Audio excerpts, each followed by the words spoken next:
Hello friends, मैं परमाल सिंह राजावत उत्कर्ष nursing live classes में एक बार फिर से आपको स्वागत करता हूं। आपको हमारे यहां से जो है सीआरपीएफ एंड सीएचओ के लिए क्वेश्चन क्लासेस स्टार्ट की जा रही हैं, जो आपके आने वाले एग्जाम के लिए काफ़ी इम्पोर्टेंट हैं। इसलिए आप क्लास को ज्वाइन करें एंड अपने दोस्तों को भी क्लास ज्वाइन करने के लिए बोलें। हमारे यहाँ से जो लाइव क्लासेज हैं वो आपकी जो है फ्री ऑफ कॉस्ट है, कोई पेड कोर्स नहीं है। इसलिए आप फालतू के जो है पेड कोर्स वाले चक्कर में ना पड़ें। आप फ्री ऑफ कॉस्ट है, क्वेश्चन क्लासेस को अटेंड करें। यहाँ से काफ़ी सारे रेशनल दिए जाते हैं और रेशनल से आपके काफ़ी सारे क्वेश्चन सोल्व हो जाएंगे। ठीक है, तो आज की अपनी जो क्लास है, जो काफ़ी क्वेश्चन रिपीटेड क्वेश्चन है, तो एक मॉडल पेपर है जिसके अनुसार क्वेश्चन को सोल्व करेंगे। तो सबसे पहले अपना जो क्वेश्चन है उसके बारे में अपन बात करते हैं। सबसे पहले जो फर्स्ट क्वेश्चन है दो क्या बोल रहा है, the nurse is caring an anemic patient. What findings should suggest her that it in acute blood loss anemia? यानी कि ये पूछना चाह रहा है हमसे कि अगर कोई पेशेंट है और उस पेशेंट की के दौरान नर्सिंग केयर के दौरान आपको क्या फाइंडिंग देखने को मिलेंगी अगर पेशेंट को एनीमिया है या पेशेंट के अंदर एनीमिया है, तो आपको कौन सी फाइंडिंग देखने को मिलेंगी। पहला ऑप्शन है exertional dyspnoea, easy fatigue on exertion, bradycardia at rest या पोस्चुरल हाइपोटेंशन। तो इसका राइट आंसर है आपका इजी फटीग ऑन एक्सर्शन। देखो कैसे, सबसे पहले बात समझो कि एनीमिया होता क्या है। एनीमिया का मतलब होता है आरबीसी या ब्लड कम हो बॉडी में। आरबीसी कम होगी, ब्लड कम होगा तो हीमोग्लोबिन भी कम होगा बॉडी में, और हीमोग्लोबिन कम होगा तो ऑक्सीजन की जो कैपेसिटी है, कैरिंग कैपेसिटी है, वो भी कम होगी।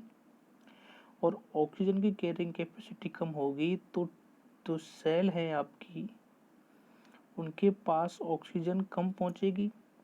और ऑक्सीजन कम पहुंचेगी तो क्या होगा कि जो सेल है जो अपना प्रॉपर फंक्शन करती थी, इसमें बोलते हैं कि सेल है अपनी बॉडी की स्ट्रक्चरल एंड फंक्शनल यूनिट है, तो सेल के पास ऑक्सीजन कम है। ऐसे अब सेल के पास ऑक्सीजन भी कम है प्लस ब्लड सप्लाई भी कम है, तो इन दोनों की वजह से जो सेल्स है वो अपना प्रॉपर फंक्शन नहीं कर पाएगी, और प्रॉपर फंक्शन नहीं करेगी तो इसकी वजह से जो सेल है बहुत जल्दी ही थक जाएगी या फटीगनेस देखने को मिलेगी। जल्द थक जाएगी क्योंकि इस पेशेंट के अंदर ऑक्सीजन की कमी है, साथ में आरबीसी की भी कमी है, क्योंकि और अपनी सेल को वर्कआउट करने के लिए रिक्वायरमेंट ही क्या होती है, ऑक्सीजन की plus RBC cell blood cells होती है उनकी। तो एनीमिया की कंडीशन में क्या होता है कि पेशेंट के अंदर ऑक्सीजन और ब्लड दोनों की डेफिशिएंसी हो जाती है, इसकी वजह से हाइपोक्सिया मिलता है। बेसिकली एनीमिया बोलते हैं कि आरबीसी कम होगी तो हीमोग्लोबिन कम होगा, और हीमोग्लोबिन भी कम होगा तो ऑक्सीजन की कैरिंग कैपेसिटी कम होगी, और ऑक्सीजन की कैरिंग कैपेसिटी कम होगी तो सेल अपना प्रॉपर फंक्शन नहीं कर पाएगी, बहुत जल्दी थक जाएगी, पेशेंट बहुत जल्दी थक जाएगा थोड़ी सी एक्टिविटी करने के बाद। तो इसलिए इसका राइट आंसर क्या होगा, इजी फटीग ऑन एक्सर्शन, यानी कि बहुत जल्द ही थक जाना थोड़ी सी एक्टिविटी करने पर भी। ठीक है, उसके बाद एडजस्ट डिस्निया देखने को नहीं मिलेगा, ब्रेडिकार्डिया होगा नहीं। पोस्चुरल हाइपोटेंशन की बात आ गई तो एक बार इसके बारे में डिस्कस कर लेते हैं कि होता क्या है पोस्चुरल हाइपोटेंशन। जो पोस्चुरल हाइपोटेंशन है, जब किसी पेशेंट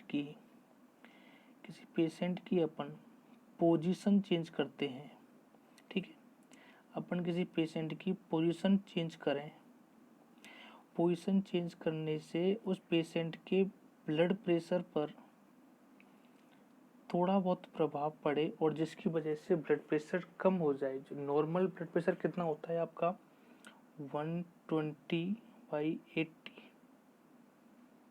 120/80 होता है नॉर्मल जो ब्लड प्रेशर है आपका। क्लियर, यानी कि 120/80 से क्या हो जाए कम। कब? जब पेशेंट को आप पोजीशन चेंज कर रहे हो, सुपाइन पोजीशन से सिटिंग पोजीशन में ला रहे हो, या आप सिटिंग पोजीशन से स्टैंडिंग पोजीशन में ला रहे हो, यानी कि आपने पोजीशन चेंज की पेशेंट की, और जिसकी वजह से पेशेंट के अंदर जो ब्लड प्रेशर है उस पर अपने को इफेक्ट देखने को मिला, ब्लड प्रेशर कम हो गया, उसको अपन ने बोला पोस्चरल हाइपोटेंशन। और पोस्चरल हाइपोटेंशन का दूसरा नाम भी होता है ऑर्थोस्टैटिक हाइपोटेंशन, यानी कि पेशेंट की पोजीशन चेंज करने पर ब्लड प्रेशर कम हो जाना, वो कहलाता है आपका पोस्चरल हाइपोटेंशन। अब कई बार पूछ लेता है इसके डाटा कि पोस्चरल हाइपोटेंशन जो है आपका, इसमें क्योंकि अपने ब्लड प्रेशर के दो होते हैं, सिस्टोलिक एंड डायस्टोल। तो सिस्टोल में आपको चेंज देखने को मिलेगा 20 mmHg और डायस्टोल में चेंज देखने को मिलेगा 10 mmHg। यानी कि अगर मैं बात करूं नॉर्मल कितना होगा पेशेंट का, तो नॉर्मल तो 120/80 होता है। अगर पोस्चरल हाइपोटेंशन है पेशेंट के अंदर देखने को मिला है, तो आपको सिस्टोलिक ब्लड प्रेशर जो है वो 20 mmHg कम हो जाएगा, और डायस्टोलिक जो है वो आपका 10 mmHg कम हो जाएगा। ये क्वेश्चन कई बार पूछा गया है कि पोस्चरल हाइपोटेंशन के दौरान सिस्टोलिक ब्लड प्रेशर पे कितना प्रभाव पड़ेगा और डायस्टोलिक ब्लड प्रेशर पे कितना प्रभाव पड़ेगा।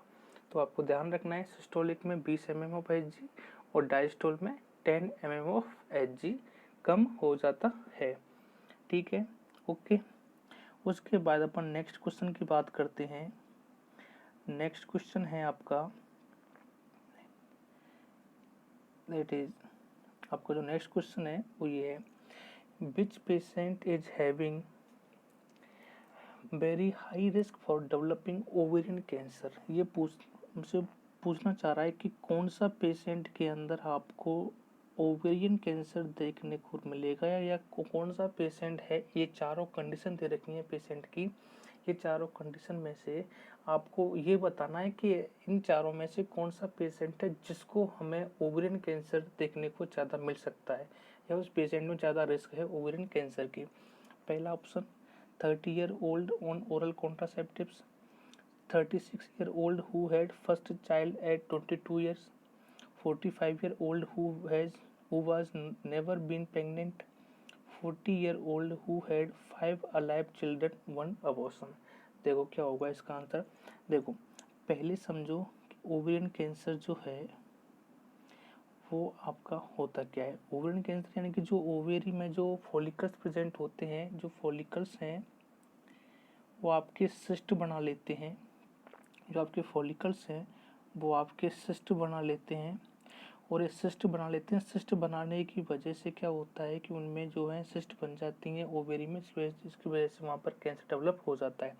अब अगर फॉलिकल्स यूज में नहीं आई या फॉलिकल्स मेच्योर नहीं हो, तो वो धीरे धीरे डिग्रेड होते होते सिस्ट की फॉर्म ले लेते हैं, जहाँ ओवेरियन कैंसर डेवलप हो जाता है पेशेंट के अंदर।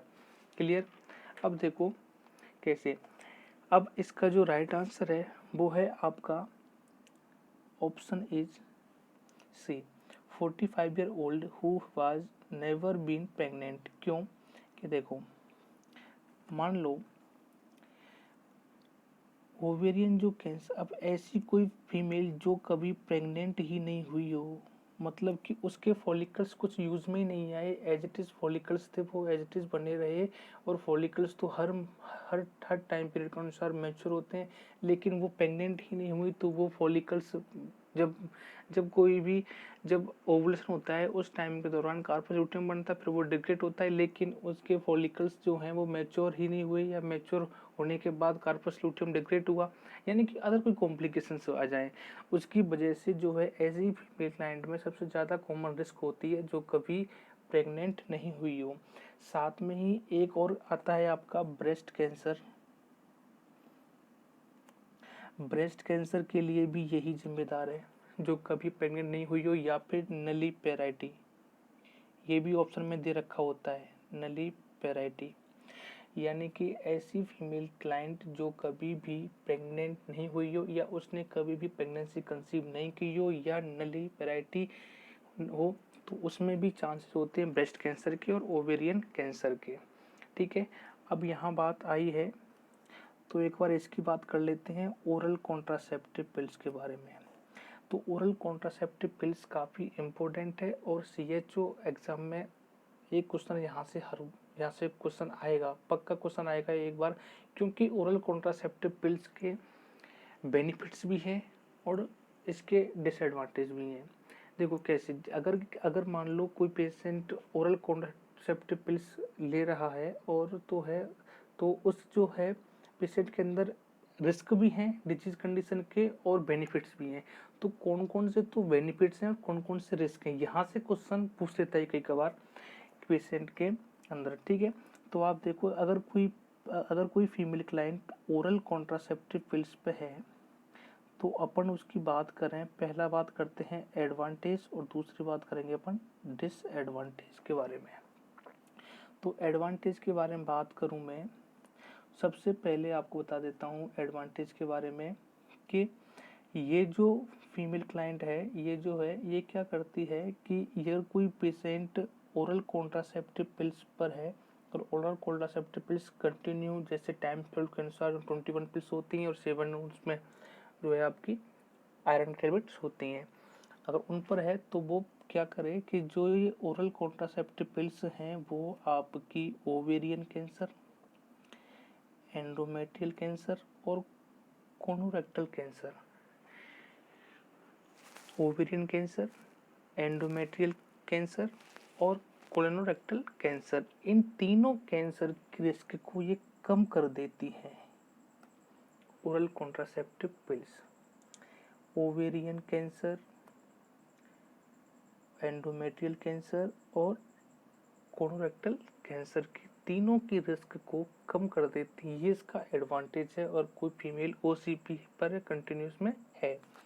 साथ में अगर कोई अब इसका डिसएडवांटेज क्या है, साथ में ये इनको तो कम करती है लेकिन कुछ नियोप्लाज्म या कैंसर रिस्क को बढ़ा देती है, जैसे आपकी ब्रेस्ट कैंसर और सर्वाइकल कैंसर। ये दो कैंसर की रिस्क को ये बढ़ा देती है। ओरल कॉन्ट्रासेप्टिव पिल्स जो होती हैं वो आपकी दो कैंसर की रिस्क को बढ़ा देती हैं, पहला ब्रेस्ट कैंसर और दूसरा सर्वाइकल कैंसर। इसीलिए लैक्टेशन पीरियड के दौरान कभी भी ओरल कॉन्ट्रासेप्टिव पिल्स एडवाइस नहीं की जाती, कॉन्ट्राइंडिकेटेड होती है। यहाँ से क्वेश्चन बनेगा, पक्का बनेगा, यहाँ से क्वेश्चन पूछेगा कि कौन सी रिस्क को तो कम करती हैं, या वो आपको एक्सेप्ट पूछ ले या फिर आपको ऐसे पूछ ले कि किसकी बेनिफिट क्या है इसका या इसका जो है डिसएडवांटेज क्या है, या कौन सी कैंसर की रिस्क को बढ़ाती हैं, कौन सी कैंसर को कम करती हैं। तो आपको क्या ध्यान रखना है कि ये ओरल कॉन्ट्रासेप्टिव जो पिल्स होती हैं वो आपकी ओवेरी की cancer, endometrial and colorectal cancer की रिस्क को तो कम कर देती हैं, लेकिन ब्रेस्ट कैंसर और सर्वाइकल कैंसर रिस्क को बढ़ा देती है। अब बात आ गई है तो एक बार बात कर लेते हैं इनके बारे में। ब्रेस्ट कैंसर का जो मोस्ट कॉमन कारण है वो दो ही होते हैं। पहला होता है कि या तो अर्ली यंग मेनार्की हो, किसी फीमेल की है जो है, किसी गर्ल्स की मेनार्की जो स्टेज है वो अर्ली यंग में हो, जैसे नॉर्मली होती है 13 ईयर पर, लेकिन वो है 10 ईयर्स पे ही हो गई हो या 11 ईयर्स से 9 ईयर्स पे ही हो चुकी हो। ये भी इसका कॉज है जो है आपका ब्रेस्ट कैंसर का। और एक जो कभी भी प्रेग्नेंट नहीं हुई हो, नलीपेराइटी हो। ठीक है, सर्वाइकल कैंसर का जो मोस्ट कॉमन कॉज है वो है आपका human papilloma virus, most common cause है। ओवेरियन कैंसर का जो है आपका कारण वो ये नलीपेराइटी या जो कभी प्रेग्नेंट नहीं हुई हो। एंडोमेट्रियल जो कैंसर है, ठीक है, और आपके जो कोलोरेक्टल जो कैंसर है इसका भी कारण कौन है, अल्सरेटिव कोलाइटिस के प्रीडिस्पोजिंग फैक्टर होते हैं कि ये इसका कारण हो सकता है कि कोलोरेक्टल कैंसर हो पेशेंट को, तो उससे पहले इसको अल्सरेटिव कोलाइटिस हुआ होगा, तो ये रिस्क फैक्टर है। ठीक है, तो ऑल ओवर अपना राइट आंसर क्या होगा इसमें, सी ऑप्शन। इसके बारे में थोड़ा बहुत देख लिया है क्या होता है कैसे होता है, तो इसके बारे में तो ध्यान रखना। ठीक है, बाकी और कोई ऑप्शन में राइट नहीं है, केवल वन ऑप्शन राइट, कौन सा, सी ऑप्शन इज राइट। ठीक है, ओके। नेक्स्ट अपन क्वेश्चन की आगे चलते हैं अपन। नेक्स्ट क्वेश्चन है अपना कि which joint movement is restricted in a patient with pericapsulitis of shoulder.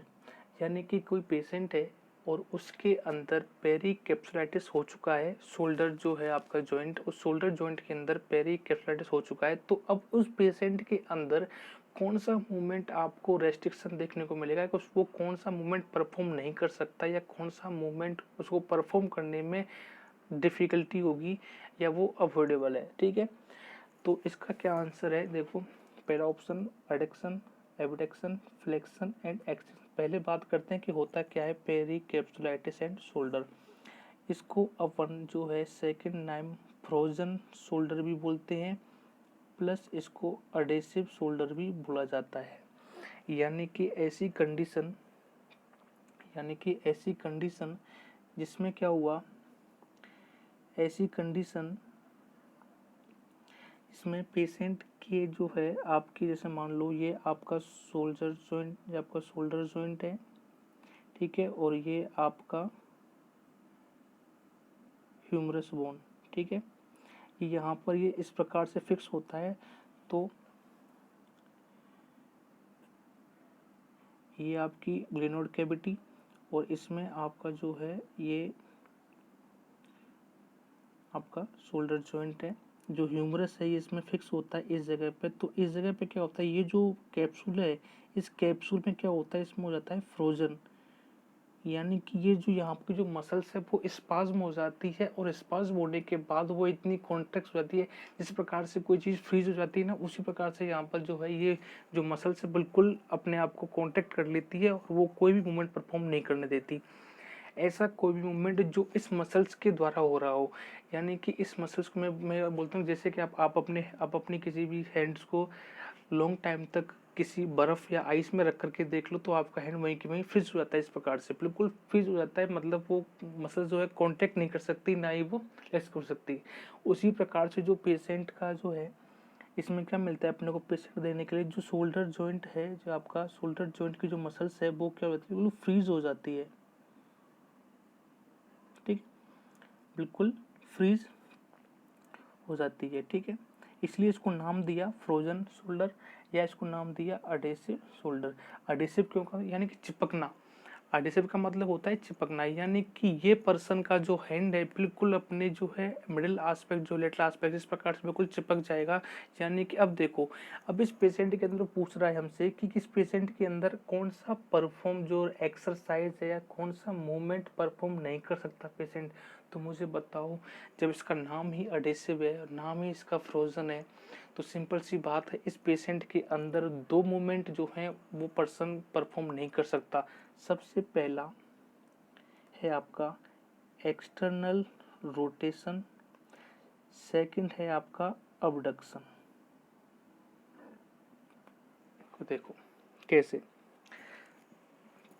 आप अपने जो है हैंड जो आपका शोल्डर जॉइंट है उस शोल्डर जॉइंट पर आप अपने हैंड को कंप्रेस करके बिल्कुल टाइट पकड़ लो, तो आपका जो हैंड से बिल्कुल आपके जो लेटरल एस्पेक्ट से बिल्कुल चिपक जाएगा, दैट इज द एडहेसिव, यानी कि अब आपका हाथ बिल्कुल चिपक चुका है इस चीज़ से। तो आप इस हैंड से फ्लेक्शन कर सकते हो, आराम से कर सकते हो, एक्सटेंशन भी कर सकते हो, ठीक है, लेकिन आप इस हैंड से अबडक्शन नहीं कर सकते। इस हैंड्स को आप अबडक्शन मतलब आप मिडिल एस्पेक्ट से दूर लेके जाओगे तो ये दूर नहीं जा सकते। तो इसमें अगर फर्स्ट प्रायोरिटी पे कोई बात करता है तो आपको आंसर करना है एक्सटर्नल रोटेशन, और अगर कोई सेकंड प्रायोरिटी की बात करे तो आपको अबडक्शन मेंटेन करना है। लेकिन अगर दोनों ही ऑप्शन में दे रखे हों तो सबसे पहली प्रायोरिटी रहेगी आपकी एक्सटर्नल रोटेशन एंड सेकंड रहेगी आपकी अबडक्शन। ये पर्सन मूवमेंट परफॉर्म नहीं कर सकता इस कंडीशन में पेरिकैप्सुलाइटिस ऑफ शोल्डर जॉइंट में, ठीक है। तो राइट आंसर क्या होगा, abduction. Clear, okay. Next question के आगे चलते हैं, बात करते हैं अपन।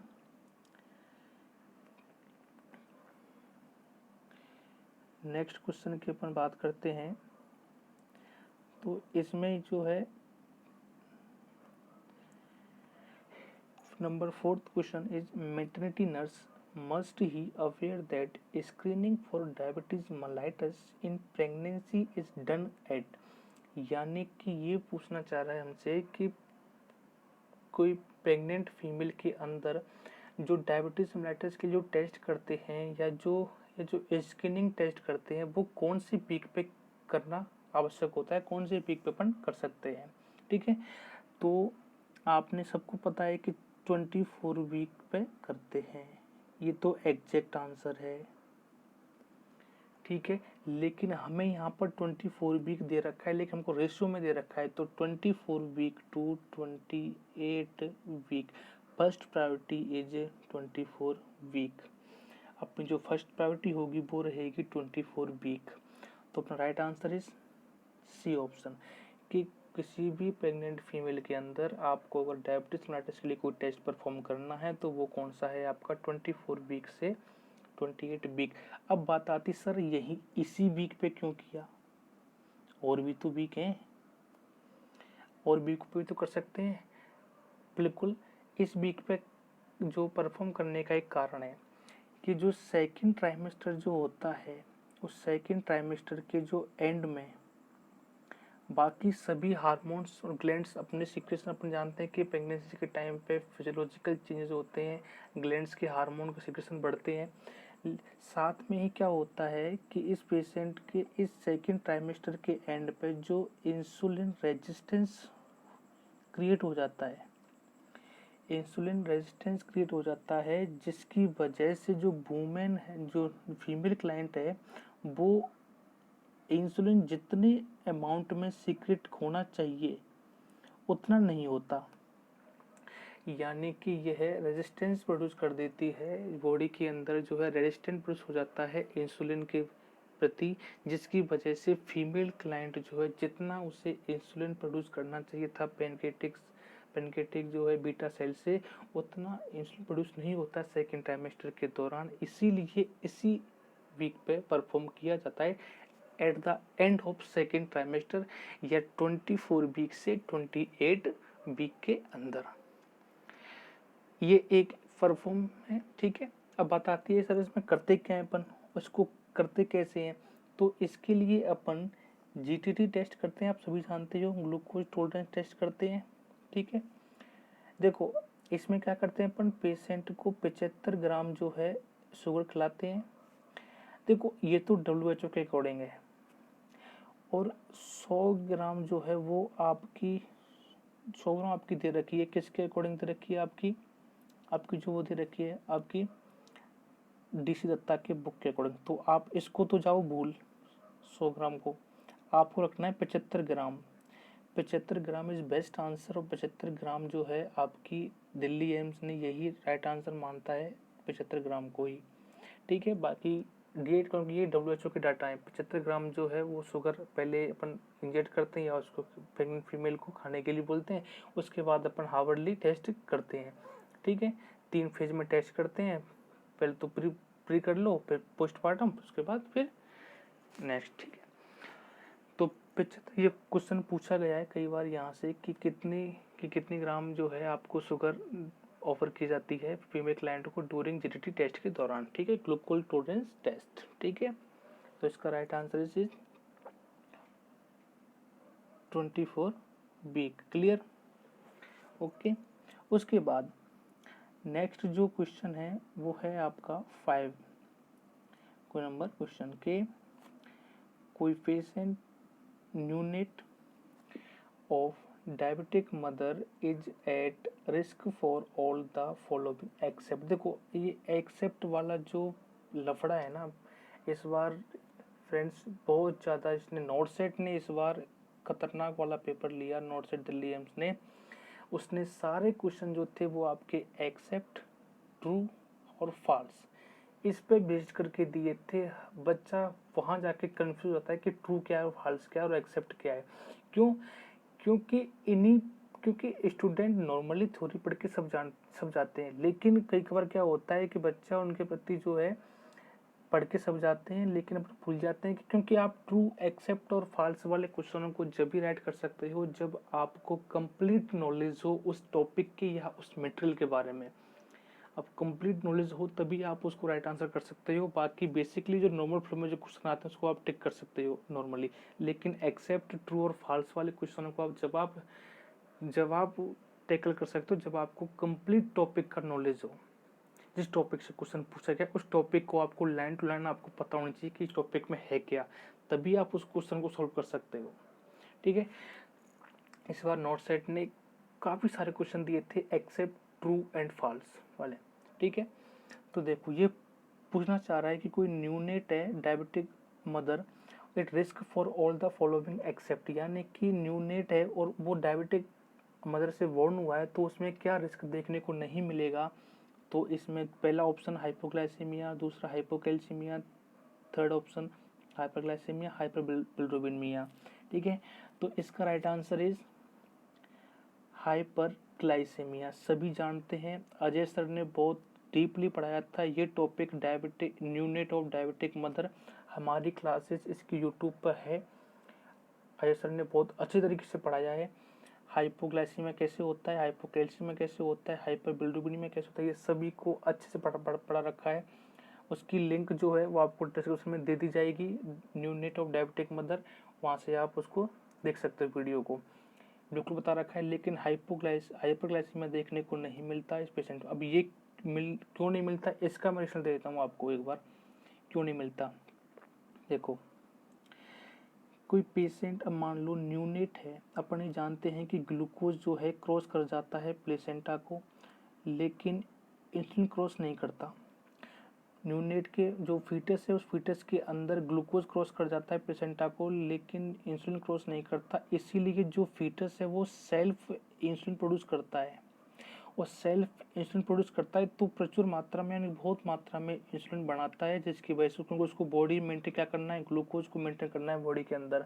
ठीक है, लेकिन जैसे ही डिलीवरी हुई, डिलीवरी होने के बाद प्लेसेंटा सेपरेट हुई, और प्लेसेंटा सेपरेट होने के बाद ग्लूकोज सडनली अब्रप्ट हो गया, ग्लूकोज आना बंद हो गया। ग्लूकोज आना बंद हुआ है लेकिन बेबी ने इंसुलिन बनाना बंद नहीं किया, तो इंसुलिन का लेवल ज़्यादा हो गया बॉडी में किसके बजाय, यानी कि ये रेशो बन के आ गया कि इंसुलिन ज़्यादा है बॉडी में ग्लूकोज की अपेक्षा फीटस के अंदर आफ्टर डिलीवरी।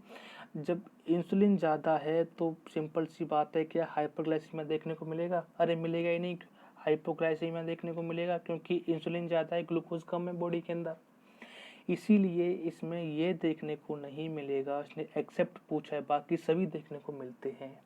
ठीक है, दूसरी बात अगर कोई पूछ ले आपसे मोस्ट कॉमन कंडीशन कौन सी देखने को मिलती है, तो आपको एक राइट आंसर करना है हाइपोग्लाइसीमिया देखने को मिलता है। बेस्ट आंसर है, मोस्ट कॉमन यही देखने को मिलता है। और भी है आरडीएस है, हाइपरबिलिरुबिनेमिया, लेकिन कोई पूछ ले आपसे, अक्सर क्वेश्चन आता है तो यहीं से पूछता है कि कौन सा कॉम्प्लिकेशन देखने को मिलता है न्यूनेट विद डायबिटिक मदर, तो हाइपोग्लाइसीमिया आपको ऑप्शन में दिया हुआ होगा। ठीक है, उसके बाद नेक्स्ट क्वेश्चन है आपका, तो अपना यहाँ का राइट आंसर क्या होगा अपना हाइपरग्लाइसीमिया, ये देखने को नहीं मिलेगा। ओके, नेक्स्ट क्वेश्चन है अपना 6 नंबर इज, नेक्स्ट क्वेश्चन है अपना 6 number is before giving blood transfusion a nurse must note the date time of collection and must be aware that packed RBC can be stored up to. यानी कि इतना लंबा question पढ़ने की जरूरत नहीं है, वो सिंपल सा हमसे पूछ रहा है कि आरबीसी का स्टोरेज टाइम बता दो आप, तो एक बार आरबीसी का स्टोरेज टाइम क्या होता है आप तो वो बता दो हमें कि स्टोरेज टाइमिंग क्या होती है, स्टोरेज कितने कितने तक करते हैं, कितने डेज तक करते हैं।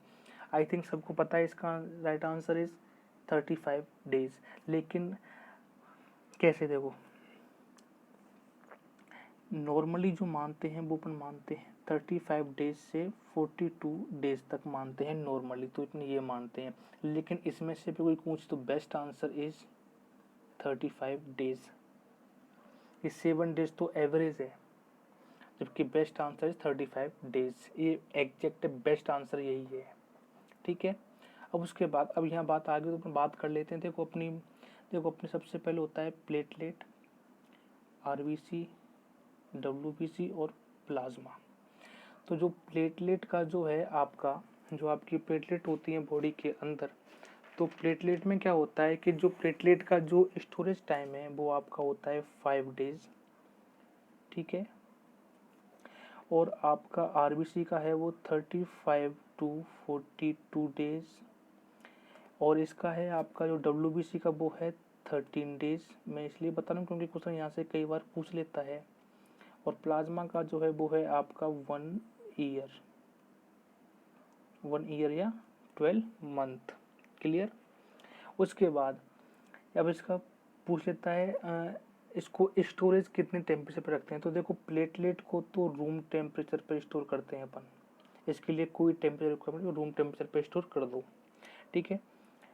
WBC के लिए और RBC के लिए, इन दोनों के लिए सेम है, 2 से 8 डिग्री सेंटीग्रेड सेल्सियस। और उसके बाद इसके लिए जो टेम्परेचर है वो थोड़ा आप ध्यान रखना, क्योंकि यहाँ से क्वेश्चन पूछ लेता है ये प्लाज्मा हमेशा -20 डिग्री सेल्सियस पे किया जाता है। क्वेश्चन पूछ लेता है यहाँ से कि प्लाज्मा को कितनी सेंटीग्रेड टेम्परेचर पर स्टोरेज करते हैं, तो आपको कितना बताना, -20। प्लेटलेट का भी कई बार पूछा गया है, RBC का भी पूछा गया है, WBC का भी पूछा गया है। ठीक है। तो प्लेटलेट और प्लाज्मा का ध्यान रखना, WBC RBC का तो सेम है, 2 से 8 डिग्री सेल्सियस पे। ठीक है। उसके बाद इनका इन्फ्यूजिंग टाइम भी पूछ लेता है कि भाई इसका जो है इन्फ्यूजिंग टाइम क्या होता है, कि कौन सी इन्फ्यूजिंग टाइम होता है, कौन से कितने इन्फ्यूज पे टाइम। तो देखो प्लेटलेट की बात करें अपन जो है, तो प्लेटलेट की बात करें तो प्लेटलेट आपका 15 से 20 मिनट पे इन्फ्यूज किया जाता है।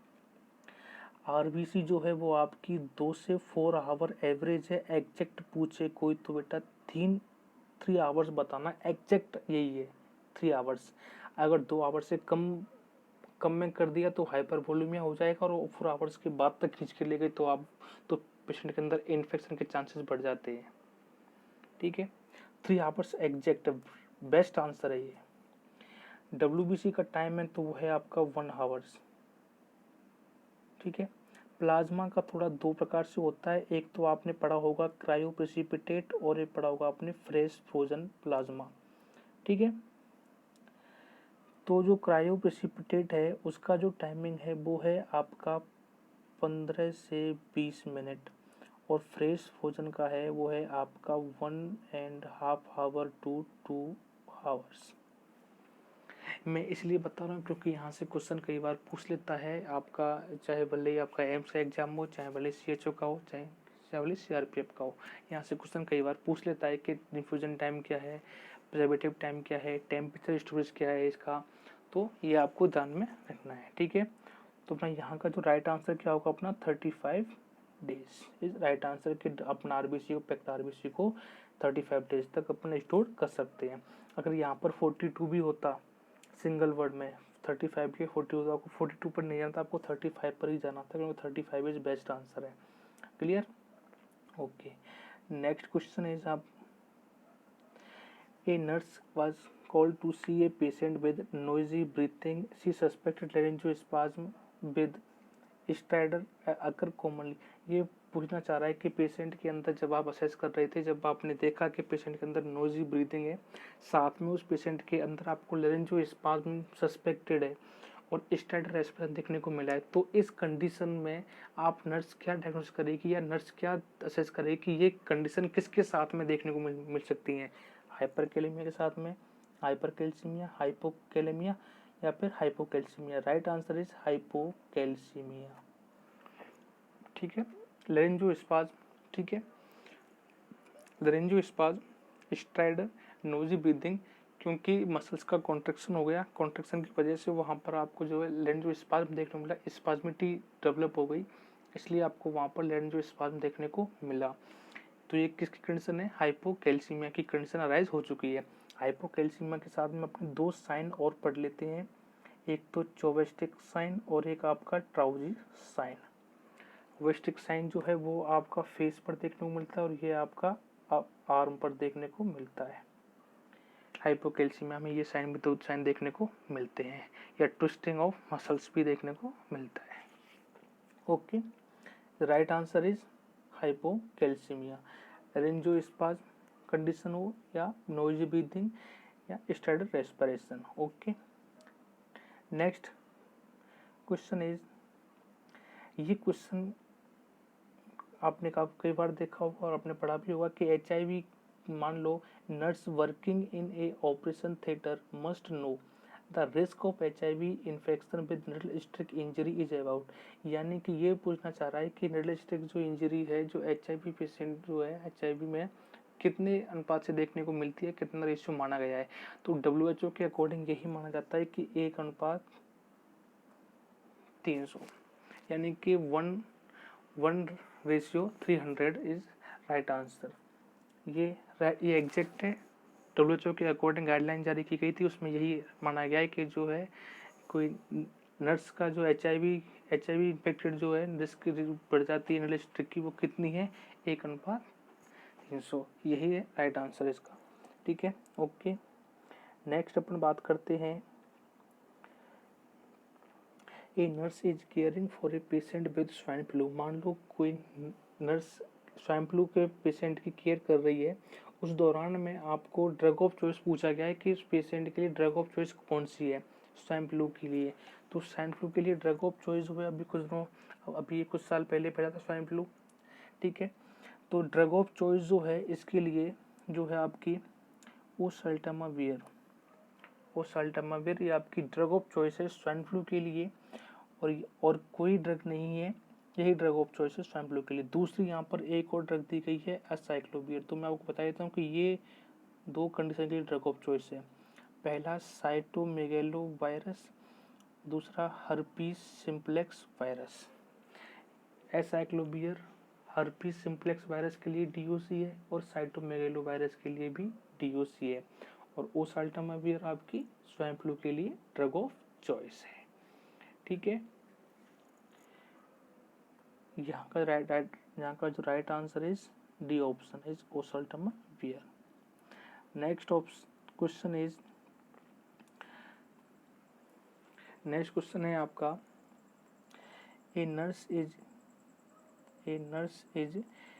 taking care of patient with DVT and she must be aware that venous emboli will be lodged in। यानी कि मान लो किसी पेशेंट के अंदर डीप वेन थ्रोम्बोसिस है और वहाँ से एम्बोलाई डिस्लोकेट हो चुका है या लोड्स हो चुका है, तो वह सबसे पहले या मोस्ट कॉमन साइट कौन सी है उसकी एम्बोलाई की एडेसिव होने की। तो सभी जानते हैं कि lungs is the commonest site होती है एडेसिव की, इसीलिए तो अपना राइट आंसर क्या होगा, लंग्स। यानी कि जो वेनस एम्बोलाई है, आपने मान लो एक्सरसाइज परफॉर्म करा दी या आपने मूवमेंट करा दिए आपने, तो वहाँ से जो डीप वेन थ्रोम्बोसिस है वहाँ से वीनस से जो एम्बोलाई है वो डिस्लोकेट हो जाएगा, और डिस्लोकेट होते थ्रू द वीनस सप्लाई वो कहाँ पहुँच जाएगा, लंग्स में, और वहाँ जाके ये एडेसिव हो जाएगा, जो लाइफ थ्रेटनिंग कंडीशन है। ठीक है, इसको प्रिवेंट करने के लिए आपको लेफ्ट लेटरल टेंडलवर पोजिशन दी जाती है, पोजिशन दी जाती है, जिसकी वजह से वो हार्ट में नहीं पहुंचे, इसमें हार्ट में जाकर ब्लॉकेज नहीं करे। तो एम्बोलाई की कोई DVT की या कोई एम्बोलिज्म की कोई मोस्ट कॉमन साइट पूछे कि लोड्स होकर के किस साइड पर किस ऑर्गन को जाकर अफेक्ट करता है, तो मोस्ट कॉमन इज लंग्स। ठीक है, उसके बाद में फिर हार्ट आता है। फर्स्ट प्रायोरिटी तो आपकी होती है lungs and second priority is heart. जब आपको पता लग जाए कि इस पेशेंट के अंदर एयर एम्बोलिज्म या एम्बोलाई जो है डिस्लोकेट हो चुका है, तो फिर आपको क्या करना है, लेफ्ट लेटरल पोजीशन देनी है। लेफ्ट लेटरल पोजीशन देने के बाद टेंडल वर्ग पोजीशन को मेंटेन करना है, जिसकी वजह से जो एम्बोलाई है वो हार्ट तक नहीं पहुंचे। ये आपकी नर्सिंग प्रायोरिटी रहेगी इस पेशेंट के अंदर। मान लो पेशेंट के अंदर एम्बोलाई लॉड्जमेंट हो गया, तो आपको क्या करना है, पेशेंट को लेफ्ट लेटरल पोजीशन दे करके और टेंडल वर्ग पोजीशन देनी है, जिससे क्या है पेशेंट के जो है वो आपके जो एम्बोलाई है वो हार्ट तक नहीं पहुंचे। ओके, ये आज क्वेश्चन डिस्कस किए थे वो आज अपने 10 क्वेश्चन डिस्कस किए हैं। बाकी क्वेश्चन अपन नेक्स्ट क्लास में डिस्कस करेंगे। आज के लिए इतना ही, फिर क्लास थोड़ी ज़्यादा लेंथी हो जाती है तो फिर दिक्कत देती है, स्टूडेंट भी इतने जो है कंसिडर नहीं कर पाते। ठीक है, आज के लिए 10 क्वेश्चन ही बहुत हैं, उसके बाद नेक्स्ट अपन जैसे क्लास होगी उसके आगे भी नेक्स्ट यहाँ से आगे के 10 क्वेश्चन और असेस कर लेंगे। सो क्लासेस अच्छी लगी तो like and share and comment जरूर करें, और अपने दोस्तों को भी बोलें क्लासेस ज्वाइन करें। और मैं फिर बोल रहा हूँ, फ्री ऑफ कॉस्ट है, कोई पेड नहीं है। क्लासेस को कुछ नहीं है, 30 से 35 मिनट की क्लास होती है। अगर आप क्लास अटेंड करोगे तो आपके यहाँ से 10 क्वेश्चन में से करीबन ज़्यादा नहीं तो 50 क्वेश्चन तो सॉल्व हो ही जाते हैं यहीं पर, क्योंकि अपन रेशनल जो देते हैं वो काफ़ी ब्रॉड रेशनल है। तो आपको यहीं पर क्लास अटेंड कर लेना और बाकी कहीं नहीं भटकना है। पेड कोर्स बहुत सारे मार्केट में चल रहे हैं, कहीं मत भटको। क्वेश्चनों के लिए क्लासेस काफ़ी बेस्ट हैं। So thank you for take a class.